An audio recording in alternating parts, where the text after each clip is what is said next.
منطقة ولاية بركة وتسمى ولاية نخل إن شاء الله. هذه من أقدم محطات بركشل، وهذا معاول نخل الرساء. هذا إن شاء الله راح يكون طريقنا. كل التجهيزات الفرح جهز. وهذه يا جماعة بداية ولاية نخل.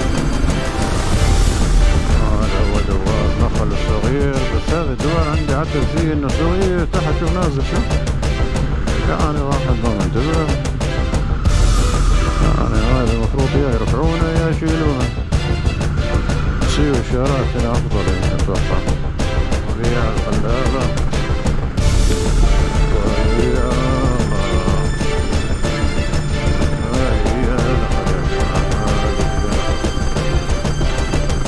كذا انت ببداية ومشارف الولاية ان شاء الله. تحت وادي طلع جميلة ونبغى زيادة. نعم شوف هذا حصن هذا ما شاء الله ما شاء الله.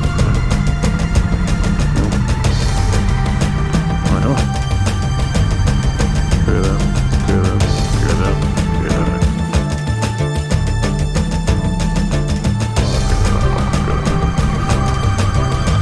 خطوات ان شاء الله. جميلة، مناطقها جدا جميلة. مميز نخل طبعا المزارع مالها ما شاء الله. المزارع وعين الثوارة، احنا رايحين عين الثوارة تبعد كيلوين من هنا. شوف استمتع يا معلم. ايوه استمتع الطريق او الطريق ما بين المزارع.